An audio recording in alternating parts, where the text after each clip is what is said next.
nhờ dùng y trong sẽ đời của dòng Michael cho về nhiệt thọ nhờ tôn the WISK của chi cho chỗ AM dùng xe các tổ tiên lòng nông cụ lúc nào cũng coi cho tàu y cho và hậu lực nhất là họ Department of Labor and Industry tôn là của thả cho là luôn là hậu lực xử lý mua permit tôn là hậu lực là giờ thả cho nên và hậu lực cho chạy theo cho kỳ thì thay lợi là giờ và hậu lực trong mô tới cho hậu lực này hay dụ lý trả là cho chạy nhất tôn tới cho hậu lực đã chỉ đâu đã chỉ nhưng ta tận đến ở này nó cũng đã được Department of Labor theo Industry Shita. Welcome, my name is Michael Zavayator at WISK 1590 AM. Today I have the privilege to speak to the Department of Labor Industry. Department of Labor Industry oversees permits, workers' rights and protections, workers' compensations, business, safety at work, labor standards, licensing, and homeowners. So next, I will be speaking with Departments of Labor and Industry.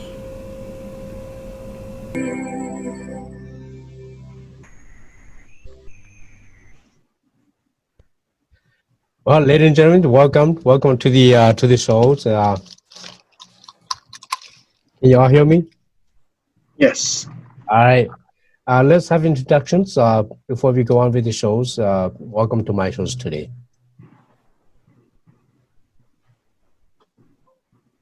Go ahead, Rosalind.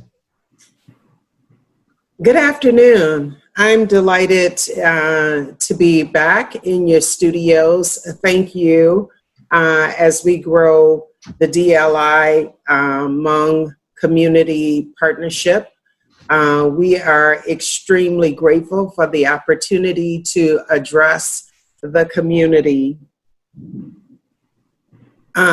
Very briefly, I will give you a little background about myself. I have been an employee at the Department of Labor and Industry for more than 30 years.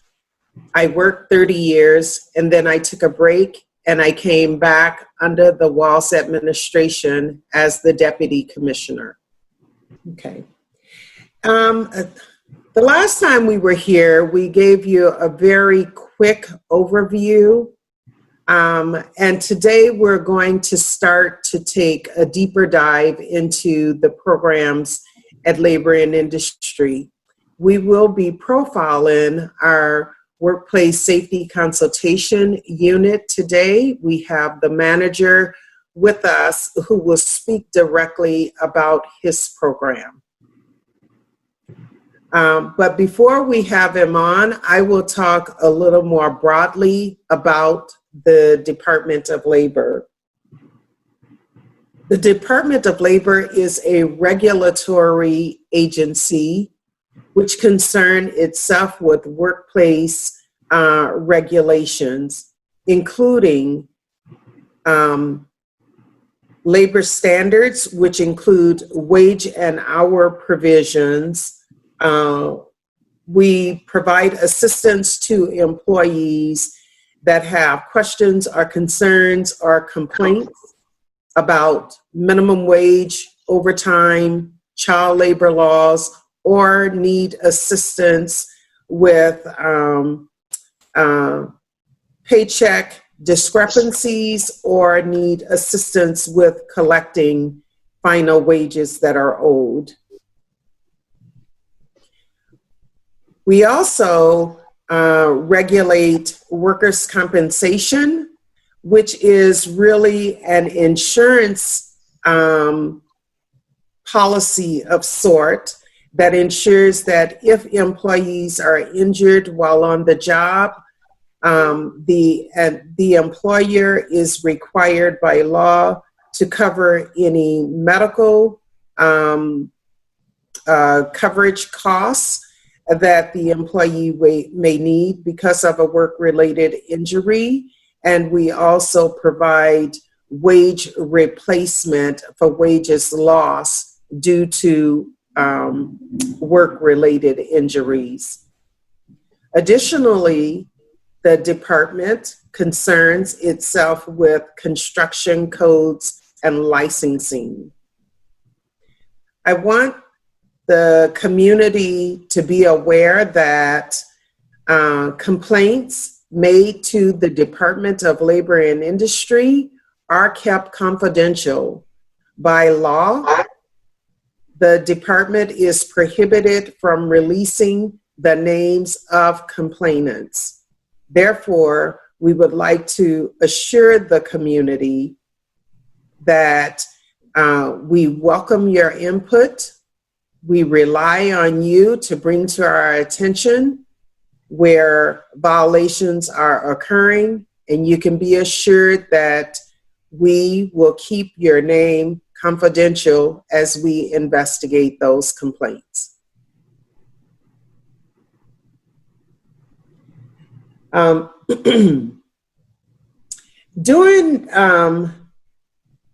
of what brought us to this juncture in community relations has been stimulated by the impact of COVID.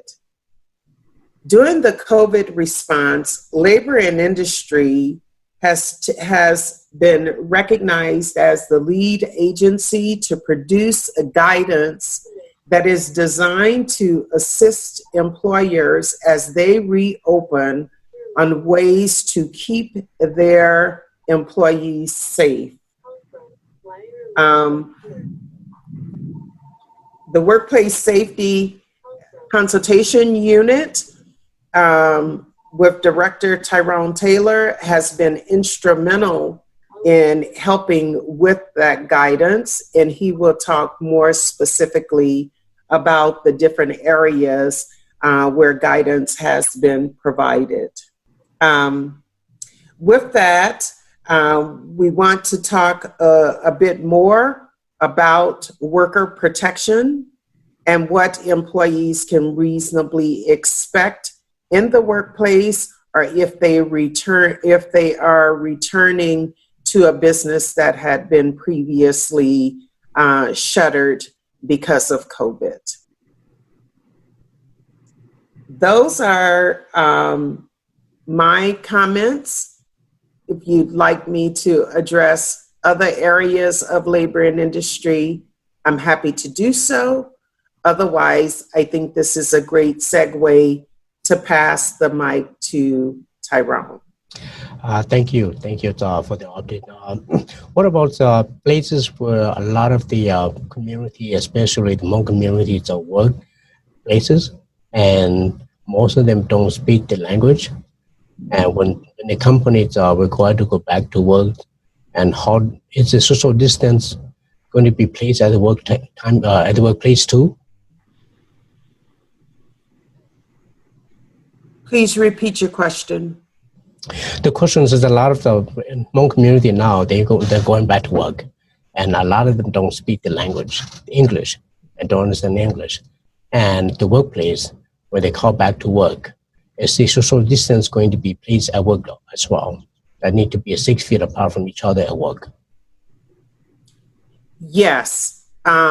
Yes, the governor's executive order, as different as we move into the next phase of reopening, social distancing, personal protective equipment, and other mitigation is being required in the workplace.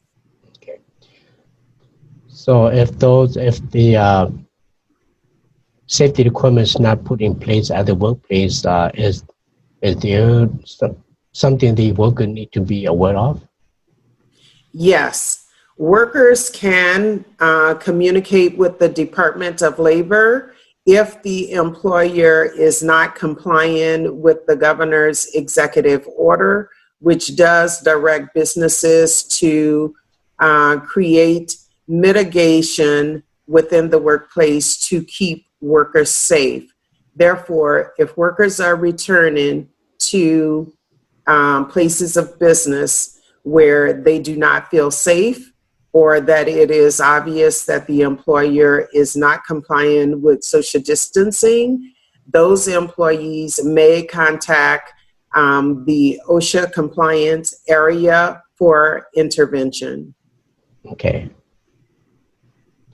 See, there's all the questions Could I add a little bit just to that answer as well? I know that you had also spoke about this is Nahida Hirjiwalji, Director of Public Engagement, and I know a lot of the listeners have asked and community has been asking that what if we call or we'd like information in a language other than English? So I just wanted to confirm that, as the Deputy Commissioner said, if you reach out and call one of our numbers, we will use a platform called Language Line to be able to communicate in Hmong as well as other languages. So we have also worked to translate some protections that are on our website. And also, if you call, you will be able to communicate in Hmong through our Language Line service. Okay. Through the language line services, do you use a private firm to do the translations, or you have working staff? We do use that that private business language line to do that service. We do have some staff that are Hmong speaking, but we want to make sure that all staff are able to communicate with the public and many different languages. We want to be able to access as many languages as possible. But I also want to share that we continue to build our capacity so that we can continue to respond to needs of the community in various languages. And we're continuing to build that capacity through people who work at the Minnesota Department of Labor and Industry, as well as the many different services that we provide. I have a couple questions. People email me and ask questions to ask you. Do you have how many Hmong staff in the Department of Labor? The total number of workers at Labor and Industry, is that your question? No, the total number of Hmong staff, Hmong employee at Department of Labor. I don't have an exact number as to the number of staff. Certainly, I can seek that information out, but I know that we have several. Okay. And they work in different capacities. So throughout the agency, there is representation from the Hmong community. There's additional information from additional staff from Southeast Asia, so even outside of the Hmong population. We do have other Asian staff within our organization, but I don't have the number at this time. Okay. Yeah, the question is because due to a lot of non-English speaking work at environments, at places, and sometimes they face issues, they don't know who to call. And what they call the Department of Labor is there isn't a Hmong staff there that they can contact with.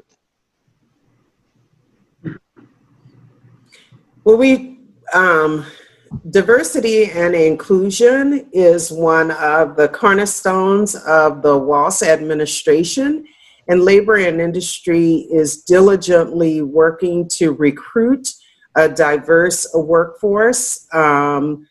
This has been the mission of the governor. This is the mission of the commissioner, and it's certainly my mission to ensure that Labor and Industry is inclusive. And whether or not we have a specific individual on staff, our commitment is to be able to ensure that the services that are provided by Labor and Industry are made available to every community in the state of Minnesota. We do use the language line. We do have a number of staff that we engage to provide us input on best ways to reach communities of color. But this is an ongoing commitment for the agency, and it continues to be work in progress. So utilizing the language line ensures that individuals calling into any of the programs will have the ability to effectively communicate their concerns to labor and industry. But growing a diverse workforce is a priority of the agency, and we are encouraging applicants from all across the spectrum to apply for positions when they become when there are openings or vacancies at the department. Okay. Now let's talk about worker compensations. Can you talk a little bit of what type of injury that an employee can claim from worker comp? Any injury or illness that is sustained within the workplace would be covered by workers' compensation. So it's not injury specific, it's where does the injury or illness take place. If it takes place within the workplace, then it is covered by workers' compensation. Okay. On that, with regards to workers' compensation, I would like to add that some of the feedback we've received over time is a lack of awareness about workers' compensation. Employees have reported that some employers discourage them from reporting work-related injuries.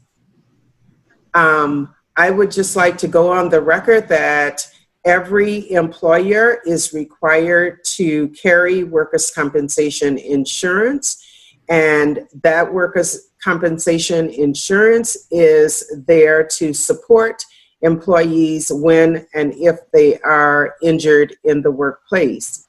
If an employee is aware that an employer have a negative opinion about workers' compensation, the employees themselves have a right to file a workers' compensation claim. You have to file a claim has to be filed in order for employees to get benefits. So if an employee is injured in the workplace and the employer does not acknowledge the work-related injury, employees can call the department directly. Okay. My last question for you is, if I go to Terrence, due to the incidents a couple of days ago, a lot of business has been broken and destroyed, and the door has been closed, and employees have no place to go to work. What's going to happen to those employees, because this is the Department of Labor? Well, if an employee's work is interrupted, be it because of the most recent riots or any other reason, if the work is interrupted for no reason contributed by the employee, then that employee should reach out to DEED, the Department of Economic and Employee Development, to pursue unemployment benefits if the employee has been subsequently laid off. Mm-hmm. Okay, thank you so much. All right, Terrence, back to you. Please introduce yourself, and I believe you're from offshore, right? Yes, sir. My name is Tyrone Taylor. I am the Director of Workplace Safety Consultation, which is the consultative side of OSHA. Many folks are not aware that OSHA has two separate sides, the enforcement side and the consultation side. I've been with the department for, it'll be 21 years in July. Earlier you mentioned COVID-19, right. And if I may, I just wanted to touch on a few safe work practices that the listeners can do to protect themselves while they're on the job. Please do. First and foremost, if anyone is feeling sick, please stay home. Protect yourself. Keep yourself away from others. Stay home. If it gets worse, then call a doctor. Go to the doctor to get treatment. Secondly, you want to definitely practice social distancing. And this kind of goes with the first point where you want to stay home if you're feeling sick. But if you are on the job, you want to make sure you maintain a safe social distance between yourself and another employee. Now, some jobs are set up to where the work activity does not allow for a full 6 feet of social distancing. In those scenarios, you want to use personal protective equipment, where it's a facial mask or gloves, a face shield if necessary. Safety glasses in other places may help. The employer should set up the job so that employees are well protected when they are on the job. Another item you want to be aware of is increased personal hygiene. Everybody can help and do their part for increasing personal hygiene. Washing hands before and after meals, before and after using the restroom, washing hands frequently throughout the workday. Avoid touching your eyes or nose or rubbing your face at all times. You want to make sure you're doing your best to keep the infection away from the routes of entry for everyone. Another way that the listeners can protect themselves is to use respiratory etiquette. This is covering your mouth, your nose when you sneeze, cover up when you cough. If you have tissue, use a tissue. If you do not have that, use the bend of your elbow. You can use a towel. You can use whatever is necessary to cover up once you start coughing or sneezing. The other items that you can do to protect yourself while on the job should be covered in the employer's preparedness plan that Rosalind mentioned. That plan must be available for employees and or any official that shows up to the place of business and request to see that document.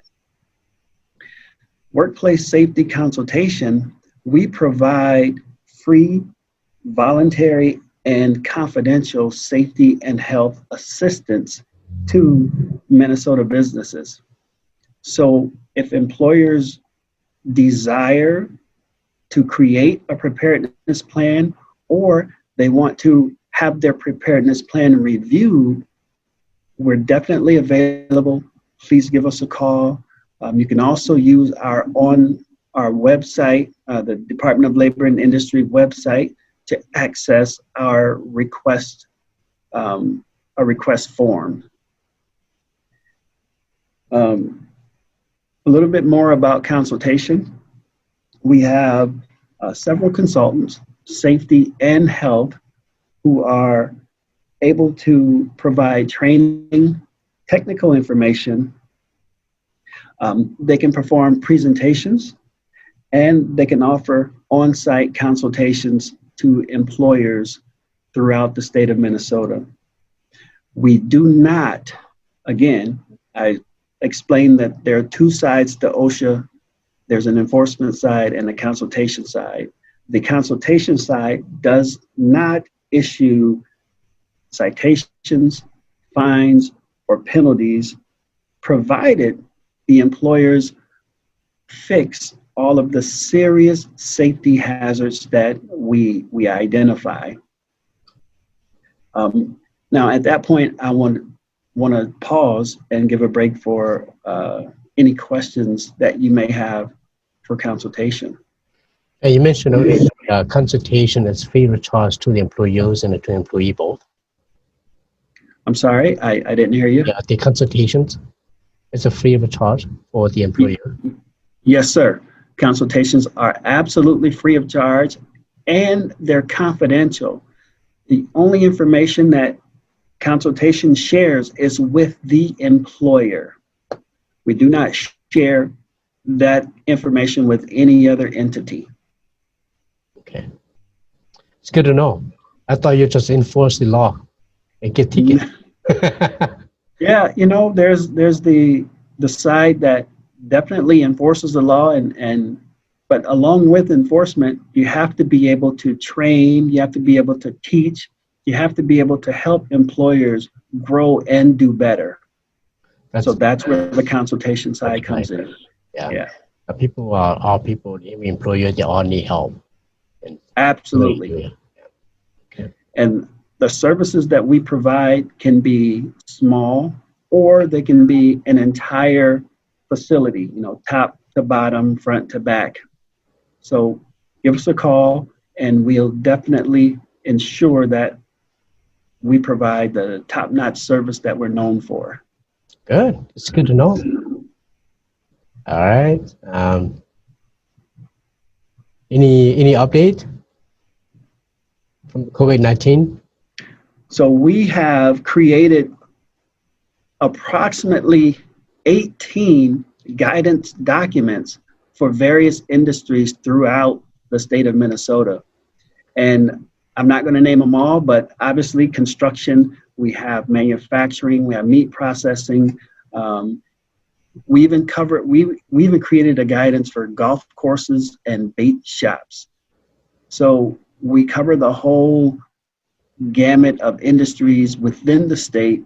And if there is no guidance for the particular job or industry that any one of your listeners are in, please give us a call. We will work to create one so that those employees can be very well protected from COVID-19. Are those guidance being distributed to all the employers or they have to obtain from your website? They are available on the website, and thank you for asking that. Okay, so they're available on the website, so anyone can go and can access those guidance. Yes, anyone can access those guidance documents. You go to the Minnesota DLI website and click on the COVID-19 banner at the top, and you'll have access to all of the documents that I just described. Okay, it's good to know. All right, Rose, back to you.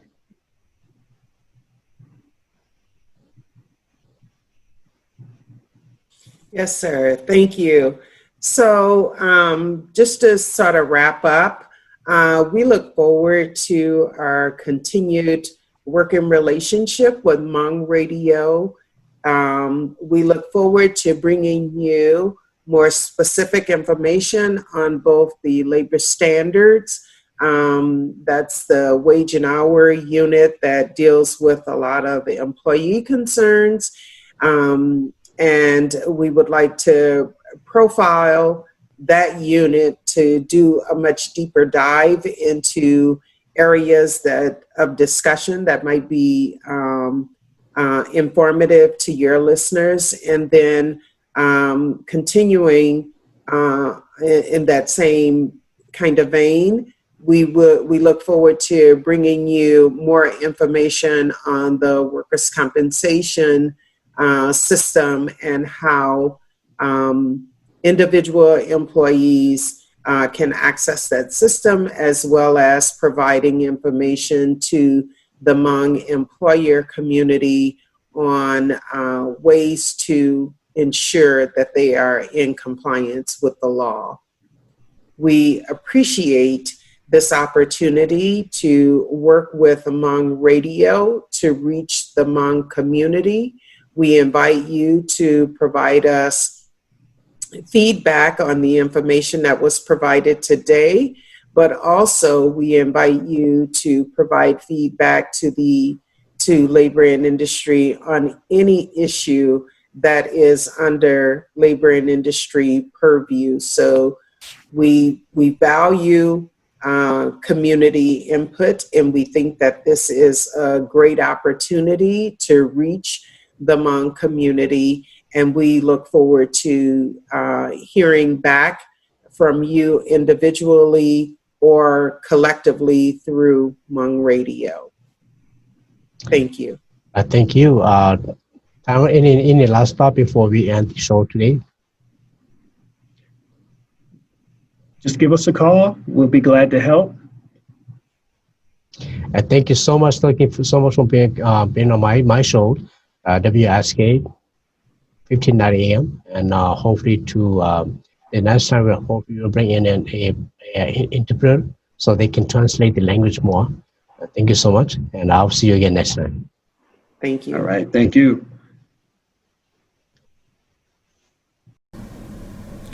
Down the line, yani no gunda to Department of Labor and Industry she thought so la lula holu, London to Deputy Commissioner there to Director Omsha.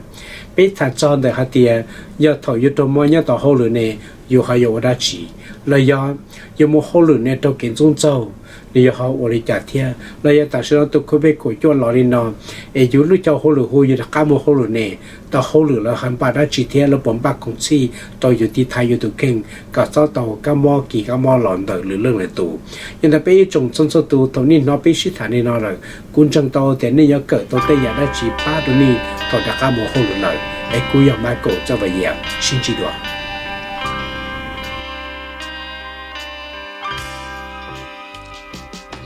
早些。